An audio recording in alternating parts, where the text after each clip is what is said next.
right. Hi, I'm Greg Wellenius. Many of you will come through and meet me, if you haven't already, through taking intermediate FE methods, which I typically teach in the spring. This fall I'm teaching a class on climate change and human health. Anybody that's... Oh, I'm sorry, yeah, of course. Is this one working? Or just this one? Okay, fine. It's okay, I can stand here. So my work can really be subdivided into sort of 2 or 3 areas. The one that pays the bills, that sort of makes the bulk of what I do, is surrounding the kind of what you might call the built environment or built-in physical environment. Another way to pitch that is the healthy and sustainable cities. And if you think of where we live and how important that is to our health, that's exactly what we're trying to study. So where you live determines the air pollution that you're exposed to, whether you live in an urban heat island and therefore what temperature extremes you're exposed to, things like surrounding green space around your house, how many trees, how much vegetation you have, access to parks and recreational areas.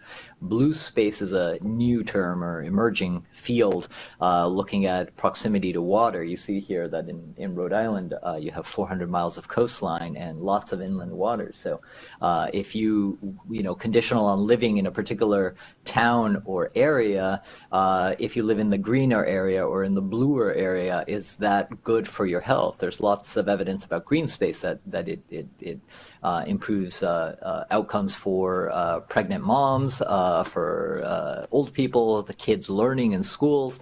Whether these things are real or there's very strong socioeconomic pressures that go along with this is still a little bit uncertain, but that's the type of thing we look at.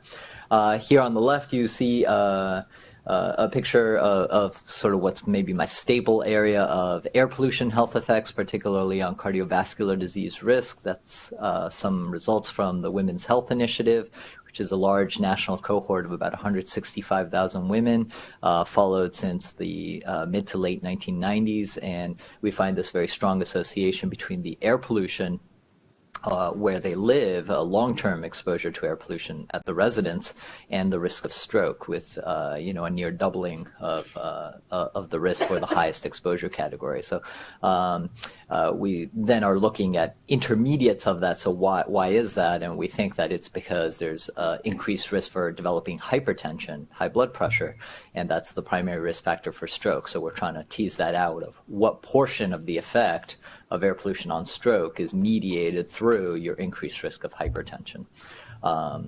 Again, where you live determines a lot about your health. So this is sort of, if you were to think about keywords that describe my work, that's what I think my collection of papers would do. As I said, I teach the intermediate epi methods course, and I have a textbook that's used in one of the other courses, co-authored with David Savitz. Okay, so some of my other work focuses on climate change and its impacts on human health. This is sort of a combination of a couple figures from different studies, and is something I've proposed to include in the National Climate Assessment, which is a document written by the federal government that I'm co-author on.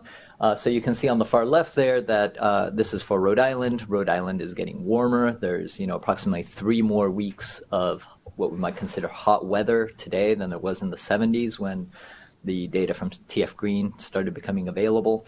And that in the middle panel, you see that there's an association between temperature or heat index, combination of temperature and humidity, and your risk of going to the emergency room or emergency department for something related to heat.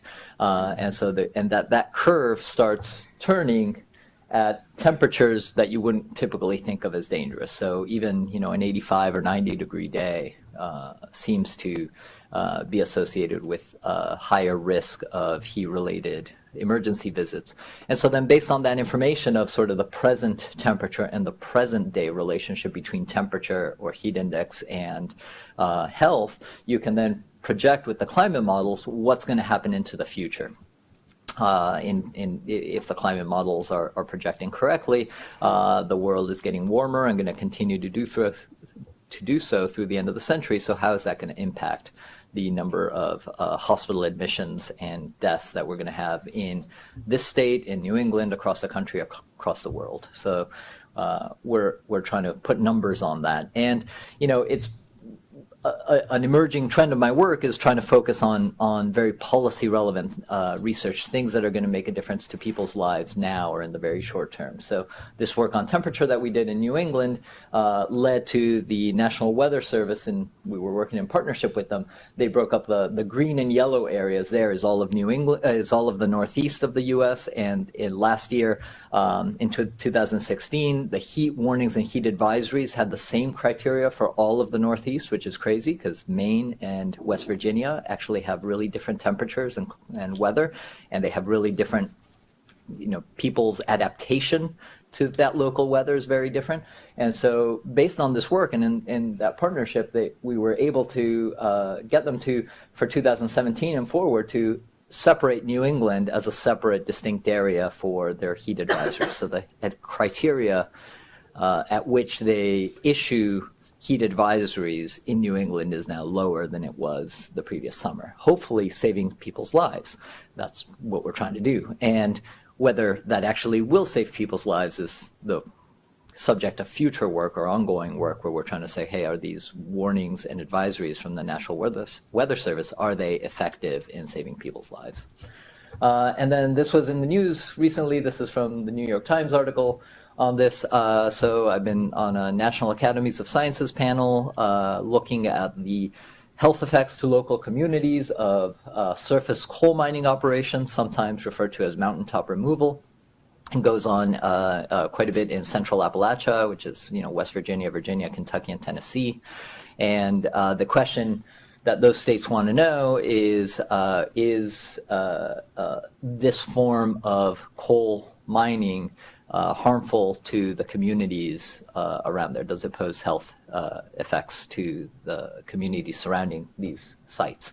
Our work was not complete when the funding for that panel was abruptly stopped pending a review by the Department of the Interior of their budget interests in this work. So we hope that the Trump administration will restart this work.